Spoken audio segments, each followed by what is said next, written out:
আসসালামু আলাইকুম রহমতুল্লাহি ওবরকাতুহ। সম্মানিত দর্শক, বাংলাদেশ পুলিশ স্মরণকালে সবচেয়ে ভয়াবহ ইমেজ সংকটে পড়েছে। এই বাহিনীটিকে নিয়ে ২০০৯ সন থেকে ক্রমাগতভাবে যে দুর্নাম এবং বদনাম রটে যাচ্ছে এবং এই বাহিনীটির মধ্যে রাজনৈতিক ক্যাডারদের অনুপ্রবেশ এবং এই বাহিনীটিকে নজিরবিহীনভাবে দলীয় সরকার, আওয়ামী লীগ সরকার, সমস্ত রাষ্ট্রীয় আচার কিংবা সমস্ত আইন কানুন সবকিছুকে বৃদ্ধাঙ্গুল দেখিয়ে যেভাবে এই বাহিনীর মধ্যে বেনজিরদের মতো দানব তৈরি করেছে, তার ফলে এই বাহিনীটির সুনাম এবং সুখ্যাতি, এই বাহিনীটির স্থিতি এবং এই বাহিনীটির কার্যকারিতা একেবারে বলতে গেলে ইতিহাসের সবচেয়ে সংকটময় একটি অবস্থার মধ্যে পড়ে গেছে।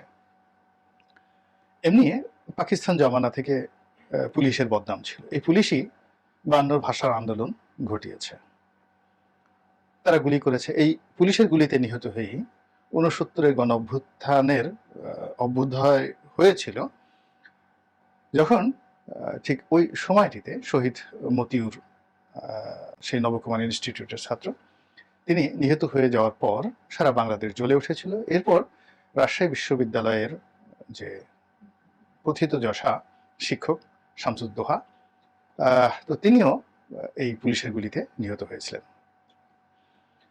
তো শামসুজ্জোহা স্যারের সেই যে স্মৃতি, সেটিকে আন্দোলনকারীরা বা শহীদ মতিউরের স্মৃতি যেভাবে আন্দোলনকারীরা তাদের রক্তে ধারণ করেছে, তদ্রূপ সেই পুলিশের যে ইউনিফর্ম, পুলিশের যে বাহিনীর যে ইমেজ, তাদের যে ট্রেনিং, তারা অতীতের সেই ভুল এবং ভ্রান্তি থেকে ন্যূনতম যে কোনো শিক্ষা গ্রহণ করেনি, তার বাস্তব প্রমাণ আমরা এই ২০২৪ সনে এসে দেখতে পেলাম।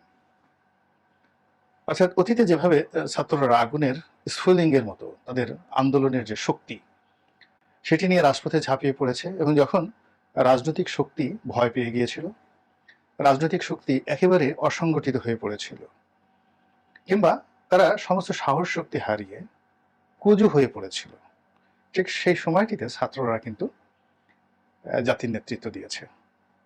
আমাদের ৫২-র যে আন্দোলন, ভাষা আন্দোলন, এটি কোনো রাজনৈতিক দলের আন্দোলন ছিল না, রাজনৈতিক দল সেটা পারেনি।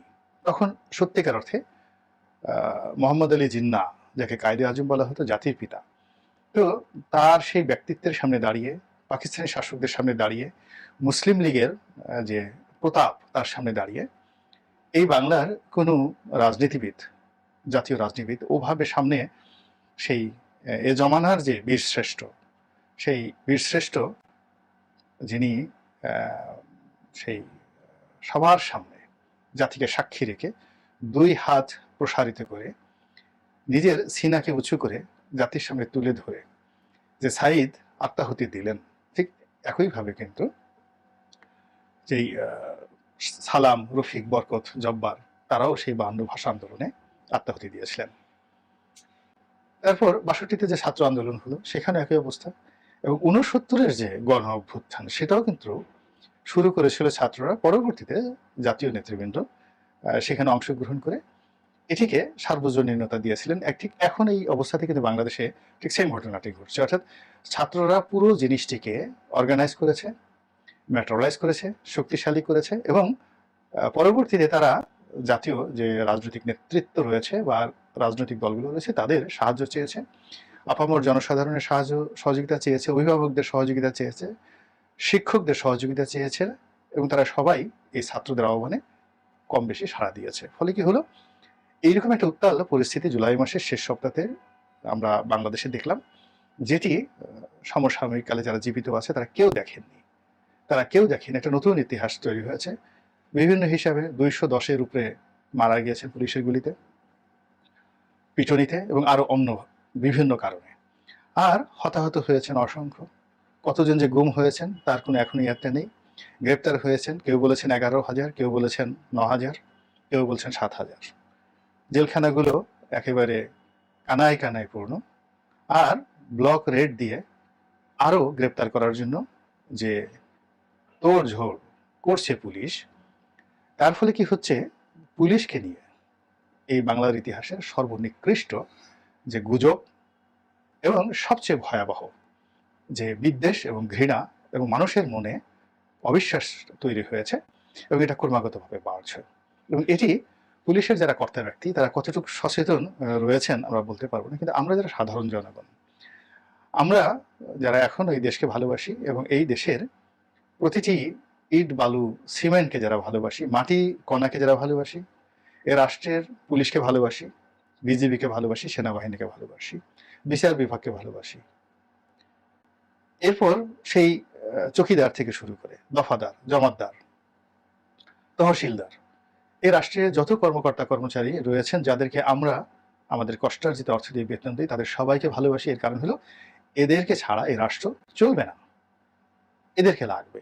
তো কাজেই যখন এই প্রতিষ্ঠানগুলো একটি ঐতিহাসিক সংকটের মধ্যে পড়ে, ঝামেলার মধ্যে পড়ে, তখন একটা দেশ জাতি অনেকটা পিছিয়ে যায়। আমি আমার যে ক্ষুদ্র জ্ঞান, সেই ক্ষুদ্র জ্ঞানে ব্রিটিশ পুলিশ, তারপর পাকিস্তান পুলিশ, এরপর বাংলাদেশ পুলিশ, তাদের যে ইতিহাস আমি পড়েছি, সেক্ষেত্রে এই যে এখন পুরো বাহিনীর মধ্যে যে হতাশা যাচ্ছে আর বাহিনীর বাইরে যে ক্রোধ পুলিশকে কেন্দ্র করে, এটি আমি কখনো দেখিনি, শুনিওনি, এবং এরকম একটি অবস্থার সৃষ্টি হবে কল্পনা করা যায়নি। একজন স্বরাষ্ট্রমন্ত্রী বাড়িতে আক্রমণ হয়েছে, পুলিশ ভাইদেরকে যে যেখানে পেরেছে সুযোগ পেয়েছে বেধড়ক পিটিয়েছে, সে কনস্টেবল হোক কিংবা কর্মকর্তা হোক।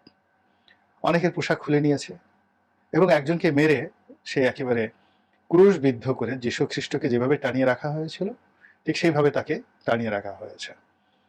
এবং যে সকল পুলিশ আহত হয়েছে, নির্মমভাবে আহত হয়েছেন, এটি পুলিশের মনোবল নিদারুণভাবে কিন্তু ভেঙে দিয়েছে। এবং এই মনোবল ভাঙাকে কেন্দ্র করে পুলিশের শীর্ষ নেতৃত্ব এখন আবার যেভাবে অত্যাচার করছে, ব্লক রেড করছে, যেভাবে ধরছে এবং যেভাবে মামলা মোকদ্দমা দিচ্ছে, তাতে পুরো পরিস্থিতি পুলিশের জন্য, রাষ্ট্রের জন্য রীতিমতো বুমেরাং হয়ে যাবে। এ কারণ হলো আমাদের যে বিশাল জনগোষ্ঠী, সেই জনগোষ্ঠীর তুলনায় পুলিশের হাতে যে অস্ত্র রয়েছে, গোলা বারুদ রয়েছে, লাঠি রয়েছে, একেবারে যৎ সামান্য। এবং মানুষ যখন রাগ হয়ে যায় তখন পুলিশ যে কিছুই করতে পারে না, এর অনেকগুলো নজির আমরা এই আন্দোলনের সময় দেখেছি।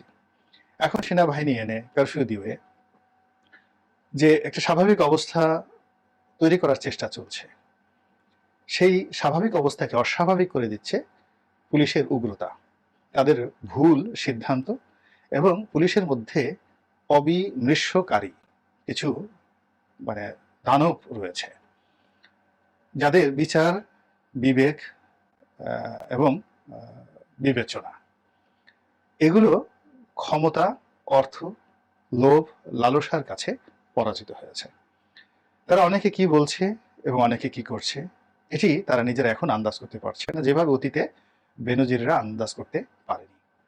ফলে এ সকল অবিমৃষ্যকারীদের, যাকে বলা হয় অচিন্তিত এবং যাকে বলা হয় অবিবেচনা প্রসূত কর্মকাণ্ডের ফলে পুরো বাহিনী এবং পুরো দেশ মারাত্মক একটি সমস্যার মধ্যে পড়তে যাচ্ছে। এবং দেশের রাজনৈতিক নেতৃত্ব যদি এখনো পর্যন্ত সতর্ক না হয় এবং রাষ্ট্রের অন্যান্য অর্গান যারা রয়েছে, যারা পুলিশকে নিয়ন্ত্রণ করে, সেটি মন্ত্রণালয় হোক কিংবা সেটি অন্য যে কোনো প্রতিষ্ঠান হোক, যারা পুলিশের ঊর্ধ্বতন কর্তৃপক্ষ রয়েছে, পুলিশের প্রভাব বিস্তার করতে পারে, তারা এই মুহূর্তে পুলিশের এই বাড়াবাড়ি যদি তারা নিয়ন্ত্রণ করতে না পারে, এটি পুরো রাষ্ট্র ব্যবস্থাকে কিন্তু সংকটের মধ্যে ফেলে দেবে। দ্বিতীয়ত, পুলিশের যে ইমেজ সংকট শুরু হয়েছে, এটির ফলে পুরো পুলিশের সঙ্গে যে সামাজিক সম্পর্ক রয়েছে, পারিবারিক সম্পর্ক রয়েছে, বন্ধন রয়েছে আমাদের সমাজের, এগুলো সব নষ্ট হয়ে যাবে। এই আন্দোলনের সময় মাইকিং করে অনেক জায়গায় বলা হয়েছে যে আপনারা পুলিশদেরকে ভাড়া দিবেন না, কোন কোন বাড়িতে পুলিশের থাকে সেইগুলো খোঁজখবর নেওয়া হচ্ছে। তো এখন এই যে ব্লক রেড দিয়ে পুলিশ অস্ত্র নিয়ে নিরস্ত্র লোকের উপর যেভাবে ঝাঁপিয়ে পড়ছে, যদি আবার কোনো আন্দোলন শুরু হয়, আবার কোনো অস্থিতিশীলতা শুরু হয়, তখন যদি পুলিশের পরিবারের লোকজনের উপর এইভাবে ব্লক রেড দেওয়া হয়, সাধারণ জনগণ ব্লক রেড দেওয়া হয়, কল্পনা করতে পারেন কি ধরনের একটা পরিস্থিতির সৃষ্টি হবে? এবং এই জিনিসগুলো যদি ভাইরাসের মতো সরকারের অন্যান্য অর্গানের দিকে চলে যায়, আপনি কিভাবে পরিস্থিতির সামাল দেবেন? রাষ্ট্রীয় কর্মকর্তা কর্মচারী কতজন আছেন? তো এই বিষয়গুলো কেন ভাবছেন না? যখন এরকম বড় কোনো মিউটিনি হয়, সমস্যা হয়, তখন সেখানে জেনারেল অ্যামনেস্টিতে যেতে হয়, সাধারণ ক্ষমার মধ্যে চলে যেতে হয় এবং পরিবেশ পরিস্থিতি মিনিমাইজ করার জন্য নরম হতে হয় সকল পক্ষকে। এবং এই যে আমাদের যে কোটা বিরোধী আন্দোলন হলো, আল্লাহর হস্তে বলছি, দেখুন এখানে আওয়ামী লীগ ভুল করেছে, ছাত্রলীগ ভুল করেছে, এখানে রাষ্ট্রীয় বাহিনীগুলো ভুল করেছে। এর ফলে যে পরিবেশ পরিস্থিতি তৈরি হয়েছে, এখানে অনেকগুলো তৃতীয় পক্ষ, চতুর্থ পক্ষ, সুবিধাভোগী, চোর, বাটপার, গুন্ডা, এমনকি সন্ত্রাসী, ডাকাতরা পর্যন্ত এর মধ্যে ঢুকে পড়েছে এবং অনেকগুলো দুর্ঘটনা ঘটিয়েছে। ছাত্ররা ল্যাপটপ চুরি করেনি সেতু ভবনে গিয়ে, কিংবা ক্যাশ বাক্স থেকে ওই যে মেট্রো রেল হয়েছে সেখানে হয়তো ক্যাশে টাকা ছিল, সেটাও হয়তো চুরি হয়ে গেছে।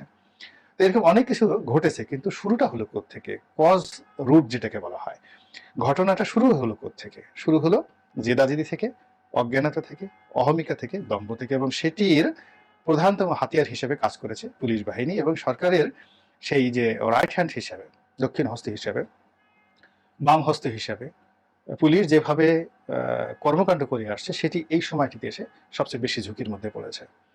এবং দেশের বাইরে যেভাবে পুলিশের বিরুদ্ধে প্রচারণা চলছে, জাতিসংঘ যেভাবে কথা বলছে, আমেরিকা যেভাবে কথা বলছে, এই পুলিশের স্যাংশন নিয়ে যে ধরনের প্রচার এবং প্রোপাগান্ডা চালানো হচ্ছে, আল্লাহ ভালো জানেন আমাদের জন্য কি দুর্ভোগ এবং দুর্দশা অনাগত দিনে অপেক্ষা করছে।